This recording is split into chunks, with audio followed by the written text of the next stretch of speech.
जय हिंद दोस्तों, मैं अभिषेक सिंह आपके अपने लोकप्रिय यूट्यूब चैनल 5 जन्य फॉर ऑल पे एक बार फिर से स्वागत बंदन अभिनंदन करता हूं। सभी मित्र अपने घर में होंगे, सुरक्षित होंगे, ये मुझे आशा ही नहीं पूर्ण विश्वास है। और जैसा कि ये पेंडेमिक चल रहा है, इसमें आप घर में रहें, सुरक्षित रहें, क्योंकि बहुत ज़्यादा इसका प्रसार हो रहा है। और इसकी चैन तभी तोड़ सकते हैं जब हम सोशल डिस्टेंसिंग और फिजिकल डिस्टेंसिंग साथ साथ बनाए रखें। तो जैसा कि भूगोल की कक्षाएं आपको निरंतर मिल रही हैं, और भूगोल के अगले पड़ाव में मैं आज वातावरण से रिलेटेड ही कुछ टर्म्स में बात करूंगा, जो कि सूर्यताप से रिलेटेड है। यानी कि वातावरण पे पड़ने वाला सूर्यताप हमें कितना मिलता है, कहाँ मिलता है, कैसे इसका डिवाइडेशन होता है, और उसी के साथ साथ हम उसमें बजट की भी बात करेंगे। और एक और कॉन्सेप्ट है जो तापीय व्युत्क्रमण यानी कि टेम्परेचर इन्वर्जन। जैसा कि मैथ में हम पढ़ते हैं कि ये इसका इन्वर्स रिलेशन यानी कि इन्वर्स रिलेशन जो पढ़ते हैं, वही यहाँ तापमान का इन्वर्स में छोटा सा कॉन्सेप्ट है, लेकिन थोड़ा सा समझना पड़ेगा, क्योंकि हमें पूरे वायुमंडल को अच्छे से समझना है। क्योंकि जब वायुमंडल समझ लेंगे तो जलवायु समझ लेंगे, और जब जलवायु समझ लेंगे तो समझिए कि 70% भूगोल आप समझ लेंगे। क्योंकि प्रत्येक भौगोलिक परिघटना जो भी है, जैसा भी भूगोल में हम आप देखते हैं, पर्वत है, पठार है, नदियां है, झरने हैं, घाटी है, ये जितने भी ज्वालामुखी हैं, ये सब कुछ इन सूर्यताप और जलवायु पे यानी कि वायुमंडल पे बेस्ड है, रिलेटेड है। जैसा कि इतिहास से मैंने संबंध बताया था आपको, तो भूगोल को जानने का बहुत ही अच्छा अगर माध्यम कोई है तो इतिहास है। थोड़ा सा मैं इतिहास की तरफ आपको 1 मिनट के लिए लेके चलूंगा। तो जैसा कि हम सुनते हैं, बहुत पढ़ते हैं किताबों में कि पानीपत की लड़ाई हुई, बैटल ऑफ पानीपत में 3 लड़ाइयाँ लड़ी गई। जैसा कि आप सब किताबों में पढ़ते हैं कि पहली बाबर ने, दूसरी अकबर ने, और तीसरी निर्णायक लड़ाई जो कि अंग्रेजों ने और अब्दाली मराठों से लड़ा। तो ये जो लड़ाइयाँ लड़ी है पानीपत में ही क्यों, इसका भौगोलिक कारण है। इसका भौगोलिक कारण ये है कि जो एंट्री पॉइंट जो ये पानीपत है, वो दिल्ली का एंटर पॉइंट था। एंट्री पॉइंट यानी कि वहीं से वो प्रवेश द्वार उसको कहते थे। भौगोलिक स्थिति में और भी एग्जांपल्स हैं, जैसे अफगानी जो भी ईरान से जो भी हमारे आक्रमणकारी भारत आते थे, वो खैबर दर्रे से आते थे। तो दर्रे का इंपॉर्टेंस भूगोल से रिलेटेड है। तो सारी बातें हम आपको धीरे धीरे बताएंगे, निरंतर जुड़े रहिए, और ऐसे ही अपना स्नेह प्यार अपने कमेंट बॉक्स में देते रहिए, और सुझाव जरूर दीजिए मित्रों।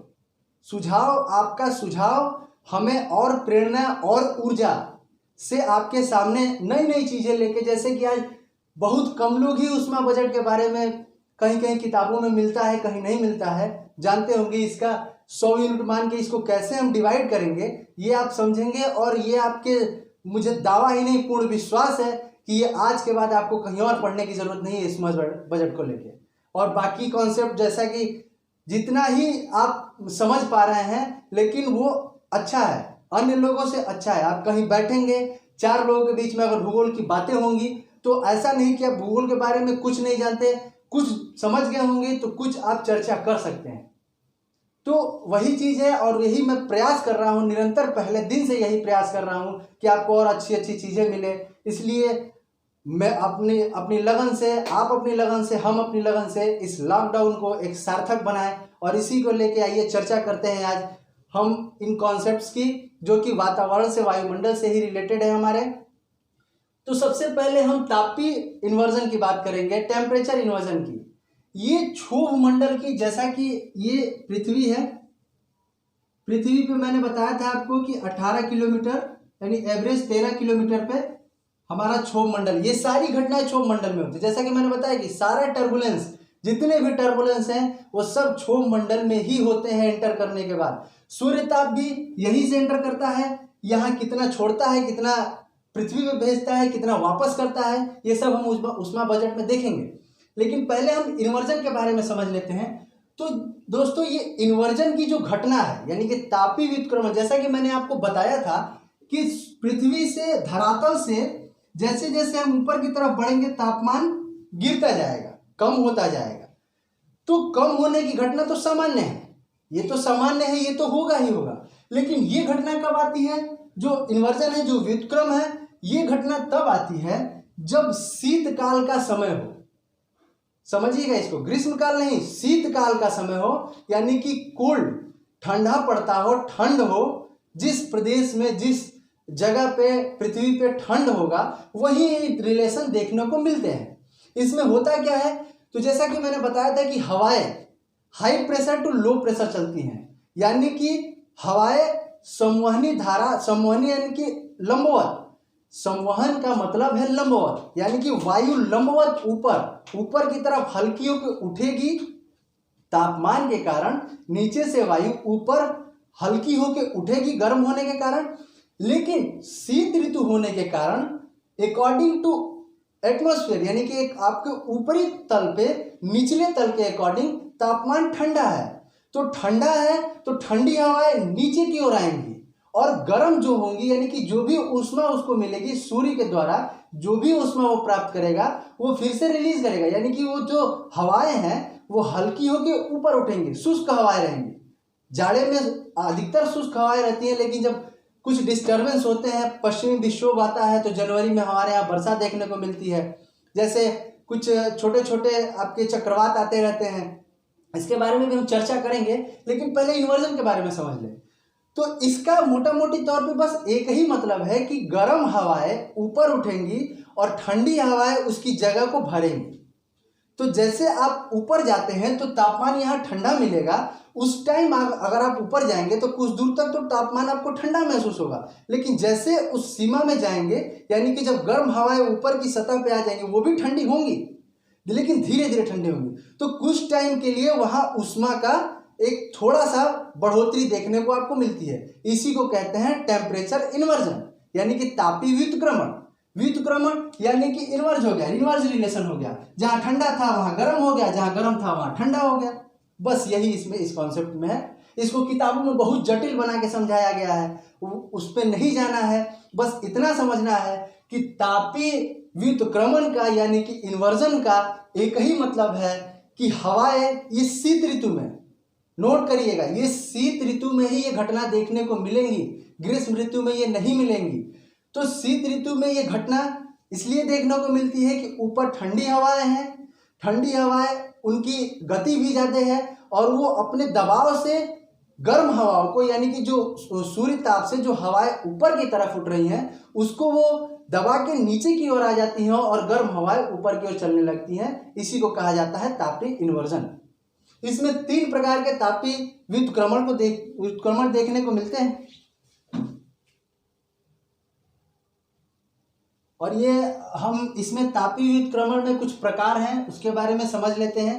ये भी इसी बेस्ड कॉन्सेप्ट है, जो बताया उसी से रिलेटेड है, लेकिन किस क्षेत्र में किन परिस्थितियों में इसका कैसे इन्वर्जन होता है ये भी थोड़ा जान लें। तो जैसे हम बात कर रहे थे तापीय इन्वर्जन की, तो धरातलीय प्रतिलोमन भी इसको कहते हैं, धरातलीय इन्वर्जन, धरातलीय व्युत्क्रमण, धरातलीय प्रतिलोमन। प्रतिलोम यानी कि एक चीज का पलट गया या एक चीज उलट गई, उसी को धरातलीय व्युत्क्रमण कहते हैं। तो धरातल पे वही जैसा मैंने आपको बताया कि हवाएं, ठंडी हवाएं ऊपर से नीचे की ओर आ जाएंगी और गर्म हवाएं नीचे से ऊपर की ओर चढ़ इसके ऊपर अपना स्थान ले लेंगी। इसी को धरातलीय तापीय व्युत्क्रमण कहते हैं, यानी कि धरातल पे सूर्य के ताप के पड़ने से शीतकाल में लिख दे रहे हैं, आप लोगों को कंफ्यूजन ना हो, शीतकाल में ये घटना, यानी कि शीतकाल में अपनी जमीन धरती भी ठंडी रहती है, तो उस ठंडेपन में ही अकॉर्डिंग टू ऊपरी सतह से नीचे उसको जो भी गर्मी महसूस होती है, यानी कि जो भी उष्मा उसको मिलती है, वो उष्मा हल्की होकर हवाएं संवहनी ऊपर की तरफ उठती हैं और ठंडी धाराएं ऊपर से नीचे की ओर आ जाती हैं और गर्म धाराएं नीचे से ऊपर की ओर चली जाती हैं। ये भी ठंडी होंगी लेकिन कुछ समय के लिए ये घटना होती है और ये फिर यही चक्र चलता रहता है। तो धरातल पे ऐसा इन्वर्जन होता है आपको, जैसे कि कहीं कहीं हम पढ़ते हैं कि वाताग्री, और वाताग्र का क्या मतलब है, शब्द तो जटिल है, तो जटिल नहीं है, इसको ऐसे समझिए। ये पृथ्वी है, जैसा कि मैंने बताया था कि ये इक्वेटर, ये 23 डिग्री नॉर्थ, ये 23.5 डिग्री साउथ, और एक मैंने यहां आपको रेखा बताई थी जो कि 66.5 66.5।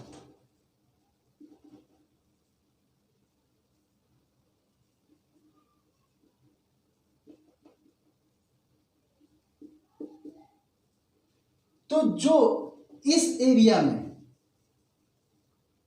यानी कि इसको मैंने बताया था उष्ण कटिबंधीय, इसको बताया था उपोष्ण। उपोष्ण यानी कि ना गर्म ना ठंडा, यानी कि एक समकालीन, यानी कि एक समताप रिलेशन जिसको कहते हैं, ना ज्यादा ठंडा ना ज्यादा गर्म। फिर ऊपर तो ये शीत हो जाएगा, ये प्रादेशिक विभाजन है, इसके बारे में चर्चा करेंगे हम सूर्य ताप में, प्रादेशिक विभाजन। तो जो इस क्षेत्र में यानी कि 66.5 डिग्री के बेल्ट से 23.5 से 66.5 डिग्री के बेल्ट में कुछ टर्बुलेंस होता है, यानी कि कुछ चक्रवात आते हैं जो शीत चक्रवात कहा जाता है उनको। तो जो शीत चक्रवात आते हैं वो चक्रवात में, कभी भी मैं बताऊंगा चक्रवात के बारे में, चक्रवात में दो तरफ से हवाएं चलती हैं, एक यानी कि अंदर की तरफ, एक बाहर की तरफ, यानी कि एक अभिकेंद्री एक अपकेंद्री। तो अभिकेंद्री तब चलती हैं जब चक्रवात का चक्षु यानी कि चक्रवात की आंख जो उसको बोला जाता है, यानी कि अंदर, तो high pressure to low pressure, यानी कि ये लो प्रेशर जोन है, यानी कि यहाँ हवाएं गर्म है, गर्म होकर हल्की होकर उठ रही हैं, और ये हाई प्रेशर वाली हवाएं इसके स्थान को भर रही हैं। तो इसी तर्ज पे ये वाताग्र जो है, तो वाताग्र में यहाँ चक्रवात आते रहते हैं। उसी चक्रवात में जैसा कि मैंने बताया कि एक समय आएगा जब हवाएं गर्म होंगी, गर्म होके ऊपर की ओर उठेंगी, ठंडी हवाएं उनके चक्रवात की निचले सतह पे आ जाएंगी और गर्म हवाएं चक्रवात के ऊपरी सतह पे आ जाएंगी। तो इस इन्वर्जन को ही हम वाताग्र इन्वर्जन कहते हैं, यानी कि जो इस क्षेत्र में, जिसको हम उपोष्ण कटिबंधीय क्षेत्र कहते हैं, उस क्षेत्र में यह घटना देखने को मिलती है। एक और घाटीय व्युत्क्रमण। घाटी व्युत्क्रमण क्या है ये भी समझ लेते हैं।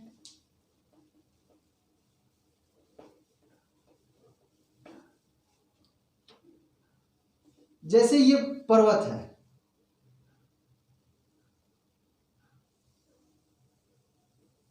ये पर्वत की संरचना होती है, चोटियां ठंडी रहती हैं, जैसा कि आपको पता बर्फ ढकी रहती हैं चोटियां, क्योंकि ये ऊंचाई पे जा रहे हैं। क्षोभ मंडल में जैसा कि नियम बताया था हमने कि ऊंचाई पे जाने पे तापमान गिरता है, ठंडा होता है। तो ये जो बर्फ की जो टोपियां हैं, यहाँ ठंडी हवाएं चलेंगी, और ये ठंडी हवाएं इस घाटी में यहाँ आती, जब नीचे की ओर जो हवाएं होंगी ये गर्म होंगी।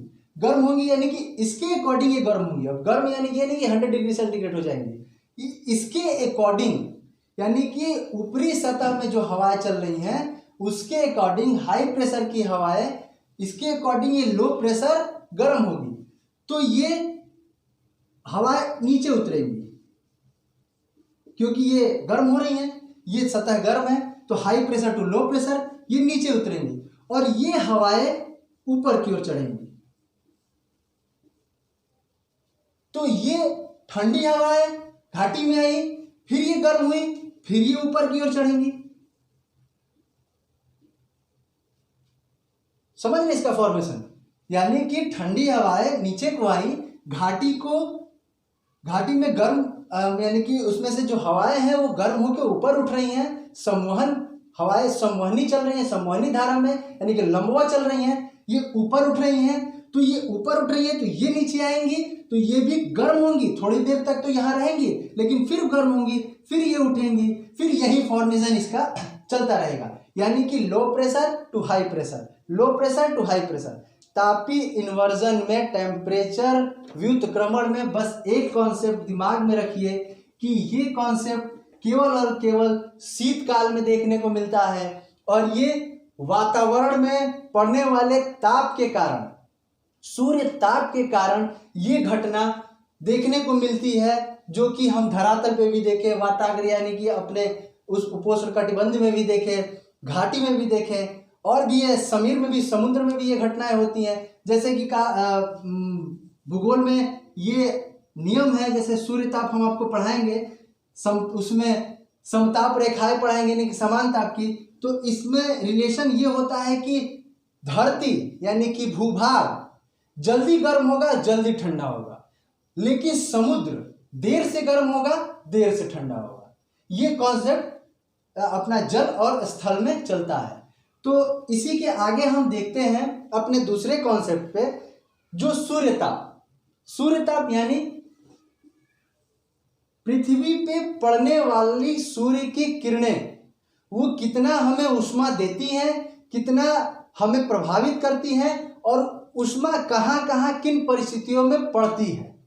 जैसे प्रादेशिक विभाजन भी है इसका, समताप रेखा विभाजन भी है, कालिक विभाजन भी है इसका, काल के अनुसार ये चलती हैं हवाएं, और भी कई प्रकार के इसके विभाजन दिए गए हैं। लेकिन मुख्यतः हमें 2-3 कॉन्सेप्ट जानना अति आवश्यक है। ये प्रतियोगी परीक्षाओं में भी लगातार सवाल इससे पूछे जाते हैं, और जो हमारे एकेडमिक छात्र हैं वो इसको समझें, अभी की सिचुएशन से इसको कोरिलेट करके देखें, क्योंकि अभी मानसून है।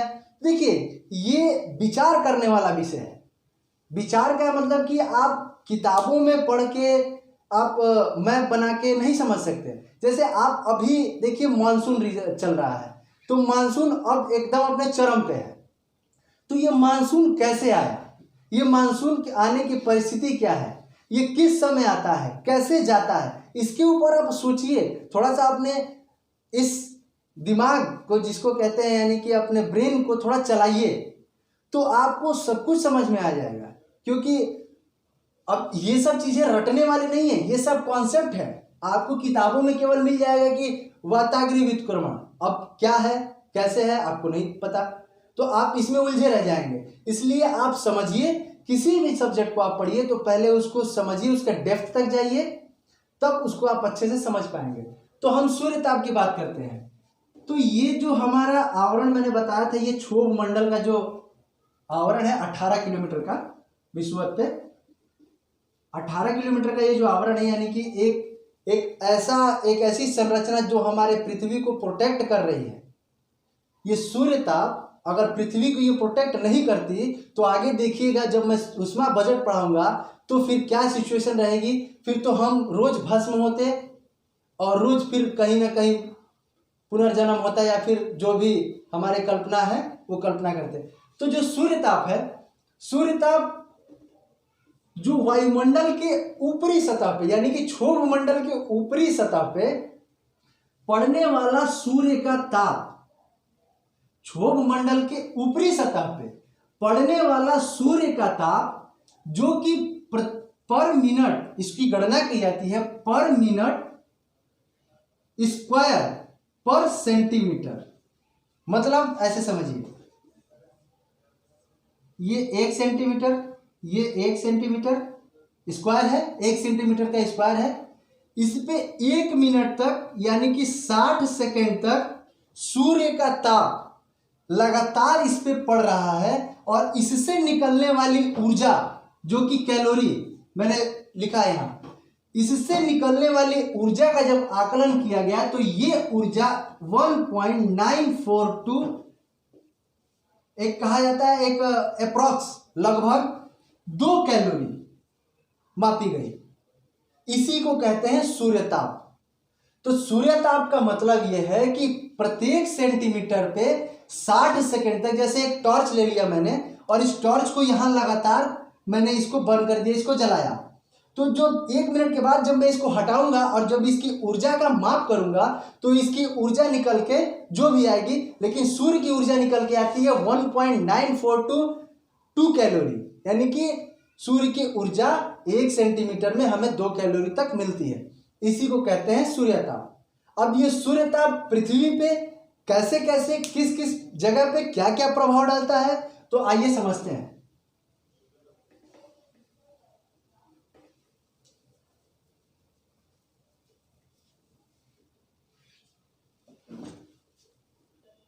तो आइए सूर्यताप को हम समझते हैं, कहाँ कहाँ किस प्रकार से कैसे कैसे पड़ता है।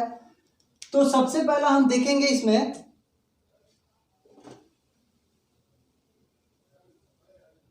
कालिक विभाजन, यानी काल के अनुसार सूर्यताप का विभाजन। जैसा कि ये हमारा गोला है, इसको 2 भागों में हमने विभाजित किया था, ये नॉर्दर्न रीजन, ये साउदर्न रीजन। तो मैंने एक घटना आपको बताई थी, इसके पहले वाले वीडियो में अगर नहीं देखे हैं तो जाके देखिएगा। उत्सौर अपसौर की घटना मैंने बताई थी आपको, और उत्सौर अपसौर में ही ये सूर्य के ताप को समझा जाता है। जैसे इसमें होता है, जैसे मैंने बताया था कि 4 जुलाई और 3 जनवरी, 4 जुलाई और 3 जनवरी को, तो ये जो मैंने बताया था आपको कि उपसौर अपसौर की जो घटना है, तो ये सूर्य ताप से ही रिलेटेड है। जैसा कि मैंने आपको बताया था कि उपसौर में और अपसौर में क्या है, उपसौर में पृथ्वी सूर्य के नजदीक चली जाती है, अपसौर में अपने स्थान पे आ जाती है। तो चूंकि उत्तरी गोलार्ध में उस समय जब पृथ्वी सूर्य के दूर नजदीक होती है, तो उत्तरी गोलार्ध में शीत ऋतु का समय होता है। तो शीत ऋतु के समय में यहाँ जो पड़ने वाला तापमान है, अकॉर्डिंग टू साउदर्न रीजन में कम पड़ता है, यानी कि जितना पड़ना चाहिए उससे कम पड़ता है, जबकि साउदर्न रीजन कठोर हो जाता है ठंडे में। तो ये उत्सौर अपसौर से घटना इसको रिलेटेड है। यानी कि मैंने आपको एक और कॉन्सेप्ट बताया था विषु और संक्रांति का।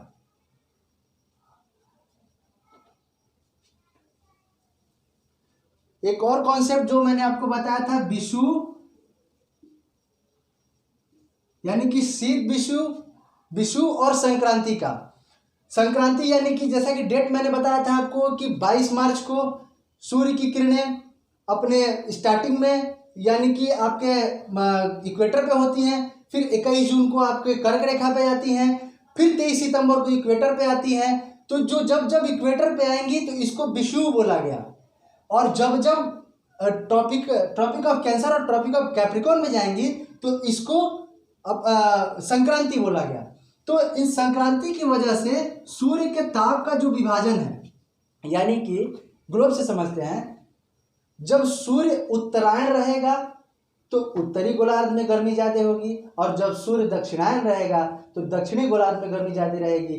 चूंकि पृथ्वी 23.5 डिग्री अपने अक्ष पे झुकी हुई है, तो जो पड़ने वाली सीधी किरणें हैं वो सिर्फ और सिर्फ 23.5 डिग्री तक लंबवत आएंगी, बाकी यहाँ से तिरछी हो जाएंगी। तो ऐसे समझिएगा, जैसे ये एक छोटा सा, जैसे मान लीजिए अभी जो 1 सेंटीमीटर का जो मैंने कॉन्सेप्ट बताया, ये 1 सेंटीमीटर कॉन्सेप्ट है। यहीं पे अगर सीधा सूर्य का प्रकाश जा रहा है तो ये जल्दी गर्म होगा, लेकिन यही मैं अगर तिरछा करके यहाँ से इस पे सूर्य का प्रकाश डालूं तो ये तो स्कैटर हो जाएंगी, ये तो किरणें स्कैटर हो जाएंगी, तो ये तो बहुत समय लगा देंगी गर्म होने में। बात को समझिएगा। तो आप ग्लोब से समझ सकते हैं कि जब उत्तरी गोलार्ध में सूर्य रहता है, यानी कि जब पृथ्वी के उत्तरी गोलार्ध में ग्रीष्म ऋतु रहती है और दक्षिणी गोलार्ध में शीत ऋतु रहती है, सेम सिचुएशन एक आता है कि जब उत्तरी गोलार्ध में शीत ऋतु और दक्षिणी गोलार्ध में ग्रीष्म ऋतु हो जाती है। वही तापीय विभाजन का पहला कॉन्सेप्ट है कालिक, काल के अनुसार। यानी कि हम जनवरी से लेकर दिसंबर तक अपने जो कालखंड को देखते हैं, जिसमें 4 ऋतुओं का जो हम अध्ययन करते हैं, उन ऋतुओं के अकॉर्डिंग इसका कालिक विभाजन किया गया है।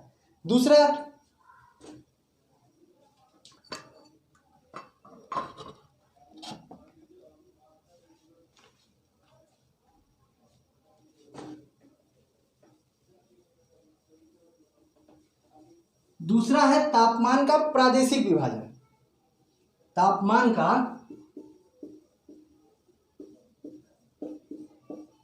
प्रादेशिक विभाजन,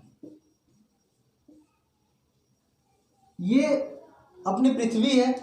तो पृथ्वी में जैसा कि अभी मैंने आपको बताया,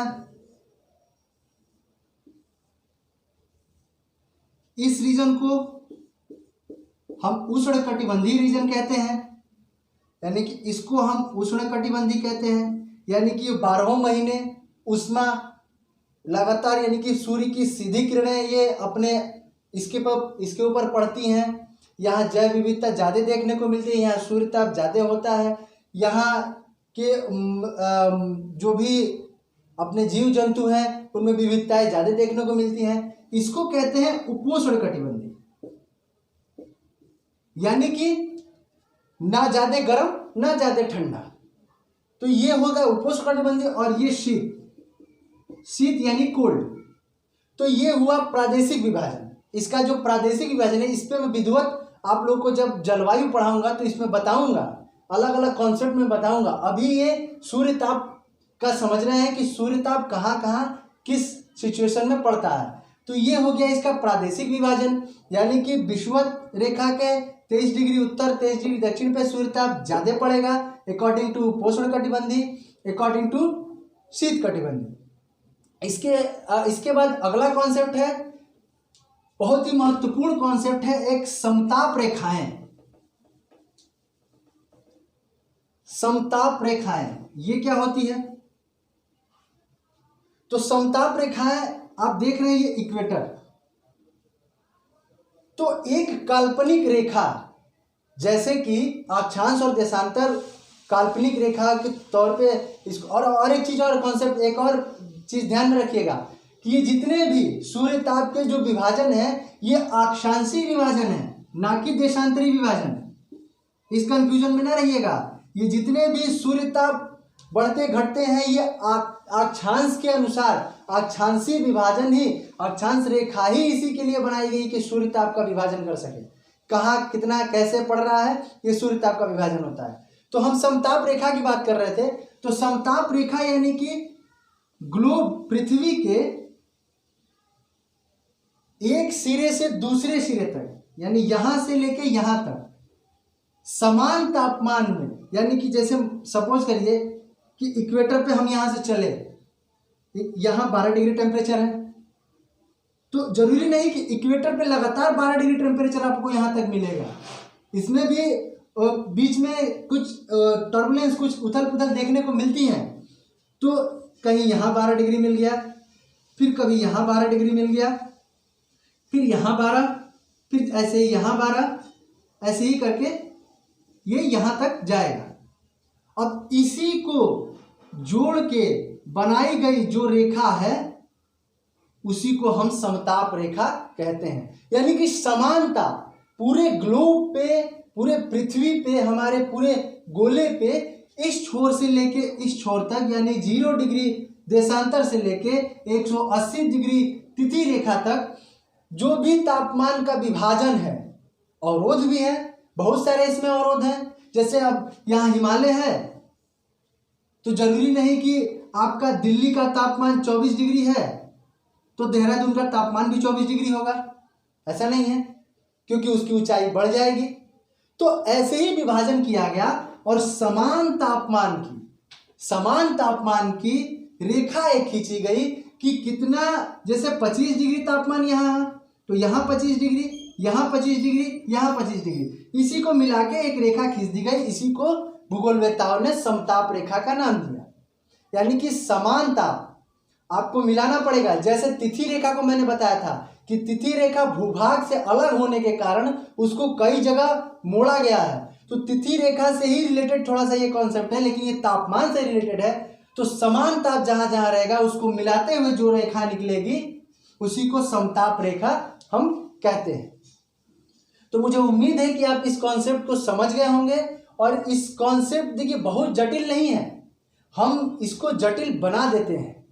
आप इसको समझ सकते हैं। आप एक मैप लेके बैठिए, कभी भी ज्योग्राफी का अध्ययन करें तो एटलस या मैप आपके पास होना ही चाहिए, क्योंकि विदाउट मैप, विदाउट एटलस आप कितना भी थ्योरी पढ़ लें, बड़ी बड़ी किताबें पढ़ लें, आपको ज्योग्राफी नहीं आने वाली जब तक आप उसको समझेंगे नहीं।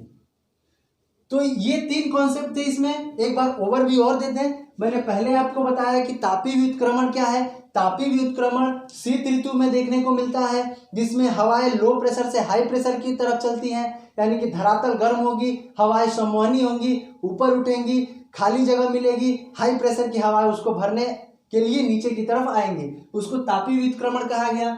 उसमें 3 प्रकार दिया गया, धरातली, वाताग्रीय और घाटीय।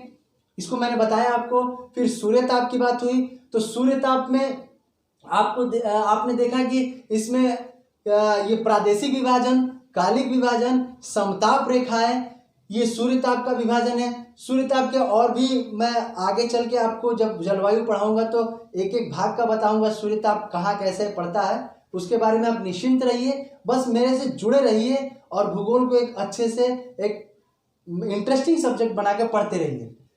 तापमान की जहाँ तक बात है तो कुछ तापमान हमारे विश्व में कहाँ कैसे हैं इसके बारे में भी थोड़ा समझ लें। तो इथोपिया के डलोल का मैप में देखिएगा, आप इथोपिया का मैप आप अपने पास रखिएगा, इथोपिया को पूरा ओपन करके देखिएगा। एक डलोल एक जगह है, वहाँ सर्वाधिक एवरेज टेम्परेचर है, ये औसत तापमान 35 डिग्री सेल्सियस रहता है, नापा गया। सर्वाधिक औसत तापमान यानी कि इससे नीचे अब नहीं आया, वो इससे ऊपर भले चला गया, इससे नीचे नहीं आया। तो औसत तापमान इथोपिया के डलोल का 35 डिग्री। अंटार्कटिका का बोस्टॉक, अंटार्कटिका जो हमारा साउदर्न रीजन में जो दक्षिणी गोलार्ध पे जो अंटार्कटिका महाद्वीप है, उसमें एक जगह है बोस्टॉक, उसका सबसे कम तापमान जो कि -87.5 डिग्री सेल्सियस मापा गया, अभी तक का सबसे कम तापमान इस पूरे ग्लोब पे, पृथ्वी पे। और सबसे अधिक तापमान लीबिया में एक जगह है अल अजीजिया एक जगह है जिसका तापमान 58 डिग्री सेल्सियस सर्वाधिक मापा गया है। तो ये कुछ फैक्ट्स हैं। डायरेक्ट सवाल इसमें प्रतियोगी परीक्षाओं में पूछ लिए जाते हैं कि सबसे गर्म जगह का नाम बताइए, सबसे ठंडी जगह का नाम बताइए, एवरेज तापमान सबसे ज़्यादा कहाँ रहता है वहाँ उसका नाम बताइए। तो उसमें 4 ऑप्शन दिए जाते हैं, आपको उसमें टिक मारना है, तो आप ये लगा सकते हैं। तो ये तो था आपका तापीय व्युत्क्रमण, सूर्य ताप। अब इसके आगे हम चलते हैं आइए हम अब अपने अगले कॉन्सेप्ट पे उष्मा बजट पे बात कर लेते हैं, यानी कि हीट बजट। उष्मा बजट क्या है? तो सूर्य से आए विकिरण का एक यूनिट मानक के अनुसार उसको अपने अवशोषण और विकिरण करने के मान को उष्मा बजट कहते हैं। यानी कि सूर्य से, जैसे कि मैंने आपको बताया कि ये पृथ्वी है, ये क्षोभ मंडल सीमा है, तो क्षोभ मंडल पे जो पड़ने वाला सूर्य का ताप है, वो ताप पृथ्वी पे कितना मिलता है, कितना अवशोषित होता है, कितना फिर वापस चला जाता है, यानी कि कितना विकिरित होकर कितना ट्रांसफर होकर वापस चला जाता है, उसके बारे में एक बजट के अनुसार, यानी कि एक मान के, यूनिट मान के, इसको 100% नहीं तो 100 यूनिट मान के हम इसको समझने का प्रयास करेंगे कि कितनी ऊर्जा हमें मिलती है। तो सबसे पहले हम देखते हैं इसको। तो जैसे हमने मान लिया कि हमें 100 यूनिट ऊर्जा, यानी कि यहाँ मैं बना दे रहा हूँ, आप लोग कंफ्यूज ना हो जाए। जैसे मान लीजिए ये सूर्य की प्रकाश है, यहाँ हमें 100 यूनिट आ रही है, ऊपर से 100 यूनिट प्रकाश, सूर्य का प्रकाश हमारे क्षोभ मंडल की सीमा पे आया तो फिर होगा क्या? जैसे ही वो क्षोभ मंडल के अंदर आएगा, यानी कि वो 100 यूनिट आया, आने के बाद उसमें से 35 यूनिट बिना किसी अवरोध के, बिना किसी कार्य किए, बिना किसी फॉर्मेशन के, बिना कोई सूर्य ताप दिए, वापस जैसे आया था वैसे बैरंग लौट जाएगा। यानी कि 100 यूनिट आया, 100 यूनिट यहाँ हमें महसूस हुआ, तो 100 यूनिट में 35 यूनिट, पहला 35 यूनिट आया और चला गया। यानी कि जैसे हमारे घर कोई नहीं होता, जैसे कुछ भी कोई आता है और किसी को देख के फिर वापस वैसे चला जाता है, तो सेम सिचुएशन नहीं हुई कि आया और फिर वापस वो बिना कोई क्रिया किए, बिना कोई हमें हानि पहुंचाई या लाभ दिए, तो वापस चला गया। उसी को नाम दिया गया एल्बिडो। किताबों में आप पढ़ते होंगे कि एल्बिडो, बर्फ का एल्बिडो ये, शुष्क रेगिस्तान का एल्बिडो ये, फिर उसके बाद आपके पर्वत का एल्बिडो ये, तो उसी को एल्बिडो नाम दिया गया। एल्बिडो का मतलब यही है कि जो सूर्य ताप धरातल पे पहुंचा और पहुंचने के बाद बिना क्रिया के फिर वापस ये अंतरिक्ष में चला गया, तो इसी के मान को हम एल्बिडो कहते हैं। एल्बिडो यानी कि जो सूर्य का ताप आया और वापस चला गया, उसी की गणना करते हैं, तो उसी का नाम एल्बिडो देते हैं। तो एल्बिडो यानी कि 35 यूनिट, ये एल्बिडो हो गया। इस 35 यूनिट में 3 तरह से इसको पढ़ा जाता है, 3 तरह से विभाजित किया जाता है। एल्बिडो से, जैसे मैंने बताया, एल्बिडो का किसका एल्बिडो कितना सबसे ज़्यादा होता है, तो जैसे कि हम देखते हैं कि गर्मी में काले कपड़े नहीं पहनते क्योंकि ये उष्मा के अवशोषित करते हैं, बहुत ज़्यादा उष्मा को अवशोषित करते हैं। गर्मी में हम सफ़ेद कपड़ा पसंद करते हैं, पहनना पसंद करते हैं कि उसमें उष्मा की जो ऊर्जा है वो अवशोषित नहीं होती, वो वापस ट्रांसफर हो जाती है। तो सबसे ज़्यादा उष्मा का सबसे ज़्यादा एल्बिडो अगर किसी का होगा तो वो शुष्क बर्फ का होगा, शुष्क बर्फ, ड्राई आइस का सबसे ज़्यादा एल्बिडो, यानी कि आपके ग्लेशियर्स का, आपकी चोटियों का एल्बिडो सबसे ज़्यादा होगा, जिसे अंटार्कटिका का एल्बिडो सबसे ज़्यादा होगा, यानी कि वहाँ सूर्य का ताप आया और बिना किसी क्रिया के वापस चला गया। उसके बाद शुष्क मरुस्थल का,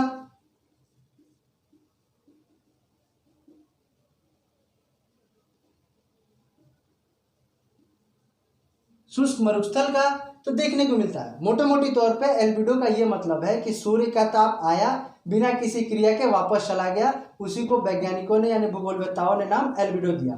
तो वो 3 तरह से वापस जाता है, यानी कि जैसे आया वो तो कुछ बादलों द्वारा, यानी कि हमारे वायुमंडल में, पूरे वायुमंडल में, पूरे ग्लोब पे कहीं ना कहीं जरूर वर्षा की घटना, कहीं वर्षा कहीं ओलावृष्टि होती ही रहती है। तो उसमें कुछ बादलों द्वारा यानी कि 27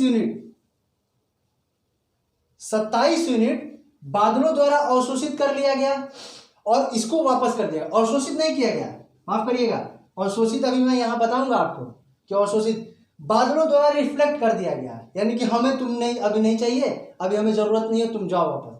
तो 27 यूनिट बादलों द्वारा, 6 यूनिट प्रकीर्ण हो गया, यानी कि बिखर गई। जैसे कि प्रकीर्णन, जैसे हम पढ़ते हैं कि वेबग्योर को जब पढ़ते हैं हम तो वॉयलेट और रेड सबसे ज़्यादा प्रकीर्ण, सबसे कम प्रकीर्ण, वैसे ही 6 यूनिट प्रकीर्ण हो गया, यानी कि बिखर गया, उसका कोई गणना नहीं है, कोई माप नहीं है। 2 यूनिट बर्फ से वापस चला गया, यानी कि जो एल्बिडो मैंने बर्फ का आपको बताया, यानी कि 2 यूनिट ये बर्फ से वापस चला गया। तो 35 यूनिट का लेखा जोखा यहां मैंने देखा कि 27 यूनिट बादलों द्वारा, 6 यूनिट स्वयं से प्रकीर्ण हो गया और 2 यूनिट आके बर्फों द्वारा इसको वापस भेज दिया गया। अब उसको अगले जो 65 यूनिट बचा है उसमें हम देखेंगे कि वो कहाँ कहाँ कैसे कैसे विभाजित हुआ।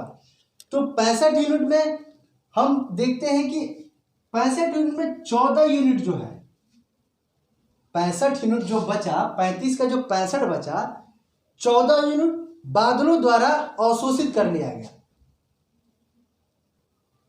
तो 65 यूनिट में 14 यूनिट बादलों द्वारा अवशोषित कर लिया गया और 51 यूनिट हमारी धरातल पे पहुंचा।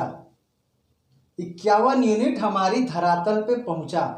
अब ये आप अनुमान लगा सकते हैं कि अगर वायुमंडल न होता, कल मैंने आपको बताया था कि अगर वायुमंडल न होता तो हमारी पृथ्वी पे अगर ये टोटल 100 यूनिट आ जाता तो फिर जो आज हम कहते हैं कि नहीं 40 डिग्री टेम्परेचर ऑफ बहुत गर्मी, तो फिर आप ऑफ गर्मी नहीं करते, आप गर्मी ही गर्मी करते, ठंड होती तो ठंडी ठंड करते, यानी कि डिसबैलेंस हो जाता। तो 51 यूनिट सोचिए, 49 यूनिट आपका, 49 यूनिट कुछ एल्बिडो बन के वापस चला गया, कुछ बादलों द्वारा अवशोषित कर लिया गया, बादलों द्वारा भी उसको फिर से वापस भेजा जाएगा लेकिन कुछ टाइम के लिए अवशोषित कर लिया गया। आगे और मैं इसकी डिटेल में मैं बताऊंगा। इस 51 यूनिट में आया, हमारी पृथ्वी की धरातल से टकराया, ऊष्मा दिया और फिर वापस चला गया अंतरिक्ष में, यानी कि इस 51 यूनिट में जो हमारी धरातल पे आया उसमें से भी 17 यूनिट फिर वापस अंतरिक्ष में हमारी पृथ्वी कही कि अब अभी हमें जरूरत नहीं है, बाद में आना। 17 यूनिट को फिर वापस ये अंतरिक्ष में पृथ्वी भेज दी, तो बचा कितना? 34 यूनिट।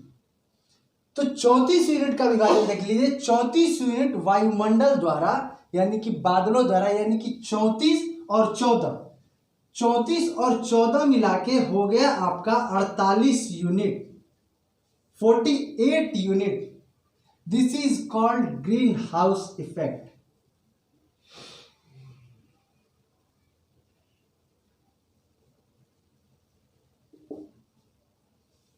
इसी को कहते हैं हम green house effect.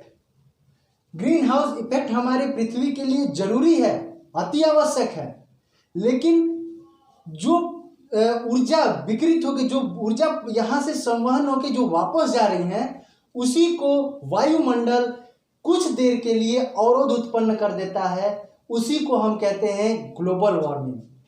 Green house effect इसलिए जरूरी है कि अगर ये सारे यूनिट यानी कि सारा सूर्यताप अगर पृथ्वी पे आया, खूब गर्मी दी हमें दिन में, अगर ये अवरोध न हो तो रात इतनी ठंडी होगी कि चंद्रमा भी फेल हो जाएगा उसके आगे, तो रात बहुत ठंडी हो जाएगी। तो ये जैसे सूर्य अस्त होता है तो एक बैग सूर्य की ऊर्जा यानी कि हमें उष्मा महसूस होनी बंद ना हो जाए, इसलिए ये हमारा वायुमंडल जिसमें घटक हैं आपके जलवाष्प से बादल बनते हैं, धूल कण, ये घटक जो है इसमें उसको कुछ देर तक यानी कि इस उष्मा को कुछ देर तक धीरे धीरे उसको रिलीज करते हैं, तब जाके धीरे धीरे सामान्य तापमान हमारा रात का बनता है। तो ये जरूरी है, this is called green house effect. But अगर इसी में बढ़ोतरी हो गई, बढ़ोतरी कैसे हुई? जो चीजें जिसकी जो घटना हमें 6 बजे देखने को मिलती है वो घटना बढ़ के 10 बजे हो गई। तो जो 4 घंटे का ये डिफरेंस है, यानी कि माना जाता है कि CO2 का कारक, तो CO2 अगर वातावरण में ज्यादा बढ़ जाता है, यानी कि अगर इसकी संख्या ज्यादा हो गई तो भाई खाना भी तो ज्यादा खाएगा। अब हमारे घर में 2 लोग हैं तो कम खाना लगेगा, अगर संख्या ज्यादा हो जाए तो खाना भी ज्यादा खाएगा। तो इसके अगर पहले 10 मॉलिक्यूल खाना खा रहे हैं, अब मान लो बढ़ के इसके 20 मॉलिक्यूल हो गए तो 20 खाना खाएंगे, तो और ज्यादा भोजन का खपत होगा। तो बस यही CO2 बढ़ने के कारण, इसके मॉलिक्यूल बढ़ने के कारण इसकी ऊर्जा को अवशोषित कर लेते हैं और जाने में अवरोध उत्पन्न करते हैं। उसी को कहा जाता है ग्रीन हाउस इफेक्ट से निकला हुआ ग्लोबल वार्मिंग। एनवायरमेंट पढ़ाएंगे तो अच्छे से समझाएंगे, जुड़े रहिए। अब आइए इसी में समझते हैं हम कि ये तो 17 तो यूनिट वापस चला गया, 17 यूनिट वापस चला गया, बचा 48 यूनिट। 48 यूनिट में बादलों द्वारा अवशोषित किया गया, और अवशोषित करके रखा नहीं गया, ये अवशोषित करके फिर इसको वापस भेजा गया। यानी कि 48 यूनिट जो मैंने आपको बताया ग्रीन हाउस इफेक्ट 48 यूनिट का, वो इन दोनों का मान है 14 और 34, 48। उसमें 34 में जो वायुमंडल और बादलों द्वारा जो अवशोषित किया गया, जो अपने पास रखा गया, उसमें भी 3 तरह से विभाजन किया गया। पहला वाष्पीकरण। वाष्पीकरण यानी कि जैसे मान लीजिए सूर्य का ताप पड़ा और तालाब हुआ, आपकी नदियां हुई, उसमें से वाष्पन होगा, उष्मा आएगी तो वाष्पन होगा। वाष्पन संवहन के कारण यानी कि गर्म हवाएं संतृप्त आर्द्रता, उसमें आर्द्रता आएगी और वो ऊपर उठेंगी, थोड़ी हल्की होंगी, गर्म उष्मा पड़ेगी, थोड़ी बहुत आर्द्रता लेके ऊपर को उठेंगी। ऊपर उठने के बाद जब गर्म हवाएं ठंडी हवाएं से मिलेंगी, यानी कि जब गर्म वात ठंडी शीत वात से मिलेगा तो वो अपनी गर्मी को रिलीज करेगा, अपनी गर्मी को छोड़ेगा। तो वही छोड़ने को 19 यूनिट में इसको माना गया कि वही जो वो गर्मी छोड़ रहा है तो वो हमारे वायुमंडल में ही, तो वो भी ग्रीन हाउस इफेक्ट में ही आ जाएगा। लेकिन वो गुप्त उष्मा उसमें होती है, बहुत ज्यादा गुप्त उष्मा, यानी कि उष्मा लेके गया और वहां अचानक छोड़ दी। जैसे आग से जलने से अधिक हमें भाप से जलने में महसूस होता है, क्योंकि भाप में काइनेटिक एनर्जी, गुप्त उष्मा ज्यादा होती है, इसीलिए हमें उससे महसूस होता है कि नहीं, वो हमें ज्यादा जलन महसूस होती है। तो आगे हम इसी में विभाजन हुआ है 9 डिग्री संवहन के कारण। संवहन यानी जैसे मैंने बताया वही हवाएं गर्म होंगी, ऊपर उठेंगी, अपने हीट को रिलीज करेंगी उससे। और 6 विकिरण यानी यहाँ भी कुछ ऐसी किरणें हैं जो विकृत हो जाती हैं, जिसका कोई मान नहीं है, इसका कोई लेखा जोखा नहीं है। तो ये हुआ आपका उष्मा बजट। उम्मीद है कि आप इसको थोड़ा बहुत समझे होंगे। अगर 10% ही समझे होंगे तो मैं समझूंगा कि मेरा इतना बताना सार्थक हुआ। तो ये थे कुछ कॉन्सेप्ट वायुमंडल के ही। आगे हम प्रेशर के बारे में बात करेंगे, वायुमंडलीय दबाव के बारे में बात करेंगे। और एक अपील आपसे कि आप इस पेंडेमिक में इस महामारी में आप घर पे रहिए, सुरक्षित रहिए। बार बार लॉकडाउन खुल रहा है, तो आप समझ रहे हैं कि नहीं अब इस पेंडेमिक का धीरे धीरे समाप्ति हो रही है, लेकिन नहीं, पेंडेमिक धीरे धीरे और बढ़ रहा है। और इससे बचने के लिए घर में रहिए, सुरक्षित रहिए और हमसे जुड़े रहिए, हमारे यूट्यूब चैनल से जुड़े रहिए। और जो भी क्वेरी है वो कमेंट बॉक्स में ज़रूर दीजिए। हमारा एक नया इनिशिएटिव जो कि टेलीग्राम का लिंक आपको हर वीडियो के डिस्क्रिप्शन में मिल जाएगा, हमारे फेसबुक वॉल का लिंक मिल जाएगा, उससे जुड़िए, जिसमें हम लोग नए नए स्टडी मटेरियल, करंट की घटनाएं, उसमें हम PDF के तौर पे, इमेज के तौर पे आपको देते रहेंगे और अपडेट करते रहेंगे। कोई क्वेरी है तो उसमें भी आप क्वेरी कर सकते हैं, हम उसको पढ़ के आपको जवाब देंगे। तो बने रहिए, जुड़े रहिए। जय हिंद, जय भारत।